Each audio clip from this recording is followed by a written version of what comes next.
What does it actually mean to live happily? Everyone says they want to be happy, but very few people stop and ask a basic question. What does happiness actually mean? Is it constant excitement? Is it success, money, relationships, status? Or is it something deeper and more stable? Before you try to live happily, you must understand what you are aiming for. Without clarity, you end up chasing temporary pleasure and calling it happiness.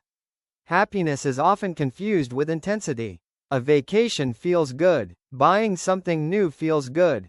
Getting praise feels good. But those experiences are temporary spikes of pleasure. Real happiness is not a constant high. It is a steady state of inner balance, meaning, and emotional stability. It is the ability to handle life without collapsing mentally. From a psychological perspective, happiness is influenced by three major factors: how you think, how you live, and what you value. Your thoughts shape your emotional reactions. Your habits shape your energy. And your values determine whether your life feels meaningful. If these three are misaligned, happiness becomes unstable. In this video, we will break happiness down into simple, practical parts. No unrealistic positivity. No, just smile and everything is fine, mindset.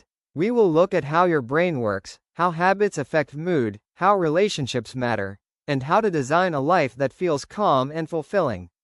Even if you start with zero understanding, by the end, you will clearly know what it means to live happily, and how to move toward it.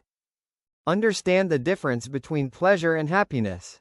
The first step toward living happily is separating pleasure from happiness. Most people chase pleasure and wonder why they still feel empty.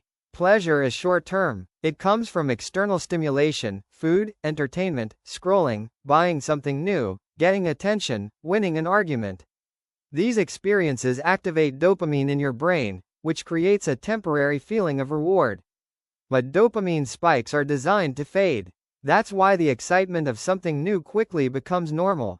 This is called hedonic adaptation. Your brain adjusts and demands more stimulation. Happiness, on the other hand, is more stable. It is not about constant excitement. It is about contentment, emotional regulation, and alignment between your actions and your values. Instead of spikes, it feels like steadiness. Instead of intensity, it feels like clarity and peace. When you depend only on pleasure, you enter a cycle of chasing more.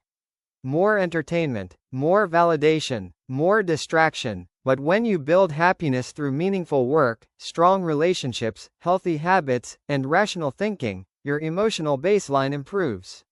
You don't need constant stimulation to feel okay. Living happily means learning to enjoy pleasure without becoming dependent on it. It means understanding that excitement is temporary, but stability can be built. Once you stop confusing pleasure with happiness, your priorities begin to shift in a healthier direction. Take control of your thoughts. If you want to live happily, you must understand one powerful truth: your thoughts are not neutral. They shape your emotional experience.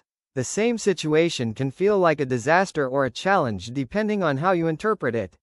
Your brain constantly creates narratives about what is happening.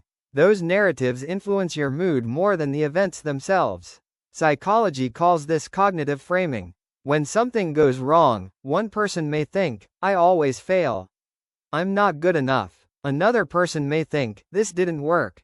What can I improve?" The external event is the same. The emotional outcome is different.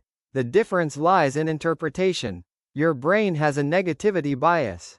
It naturally pays more attention to problems than positives because, historically, noticing threats helped humans survive. But in modern life, this bias often exaggerates minor issues. You replay small mistakes repeatedly while ignoring progress. Over time, this creates chronic dissatisfaction. Living happily requires conscious thought management. This does not mean lying to yourself or pretending everything is perfect. It means questioning irrational thoughts. Ask, is this thought accurate? Is it helpful? Is there another logical interpretation? When you challenge distorted thinking, you reduce unnecessary emotional suffering. Happiness begins when you stop believing every negative thought automatically. Build healthy daily habits. Happiness is not only mental, it is biological. Your body and brain are deeply connected. If your sleep is poor, your diet is unstable, and your movement is minimal, your mood will suffer, even if your mindset is strong. Many people try to fix emotional problems without fixing basic physical habits. Sleep is foundational. When you consistently sleep 7 to 8 hours, your brain regulates emotions better. Lack of sleep increases irritability, stress sensitivity, and negative thinking. The prefrontal cortex, responsible for rational decisions, becomes weaker when you are sleep deprived. So emotional instability often starts with simple exhaustion. Nutrition also plays a role. Large sugar spikes cause energy crashes. Energy crashes affect mood. A balanced diet with protein, fiber, and sufficient hydration supports stable brain function. This is not about extreme dieting. It is about avoiding patterns that create unnecessary emotional fluctuation. Movement is another major factor. Regular physical activity increases endorphins and supports serotonin regulation. Even a daily walk can improve mental clarity and reduce stress. You do not need intense workouts to live happily. You need consistency. When your body is stable, your mind becomes easier to manage. Happiness is not built only through deep philosophy. It is built through daily habits that support emotional balance. Develop meaning, not just success. Many people assume happiness will automatically come with success. More money, higher status, better recognition. But history shows something different. Many successful individuals still struggle internally. Why? Because achievement without meaning does not create fulfillment. Meaning comes from contribution, growth, and alignment with your values. When your daily actions connect to something bigger than short-term reward, life feels purposeful. This does not mean you must change the world. It simply means your work and efforts should matter to you. When your actions feel meaningful, even difficult days feel worthwhile. Psychological research shows that humans need a sense of progress. If you feel stagnant for too long, dissatisfaction grows. Growth can be learning a skill, improving health, strengthening relationships, or building something valuable. The key is forward movement. Progress creates internal satisfaction because it signals capability. To live happily, ask yourself, what matters to me beyond comfort? What kind of person do I want to become? When you define your values clearly and act according to them, your life gains structure and depth. Happiness then becomes a byproduct of living with direction, not just chasing outcomes. Build strong relationships. Humans are social beings. No matter how independent you are, your relationships deeply affect your happiness. Studies in psychology consistently show that strong social connections are one of the biggest predictors of long-term life satisfaction. Isolation increases stress and emotional instability, while supportive relationships create resilience. But it's not about having many people around you. It's about having quality connections. A few honest, trustworthy relationships are more valuable than dozens of shallow interactions. When you can speak openly, share concerns, laugh freely, and feel understood, your emotional burden decreases. Relationships also shape your mindset. If you surround yourself with negative, constantly complaining individuals, your outlook becomes darker.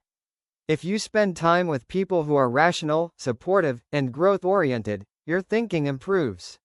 Emotional states are contagious. Your environment influences your inner world.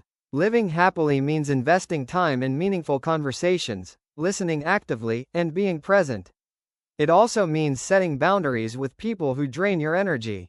Healthy relationships add stability to your life. And emotional stability is a core component of lasting happiness. Learn to manage stress, not eliminate it. Many people believe happiness means living without stress. That is unrealistic. Stress is part of being alive.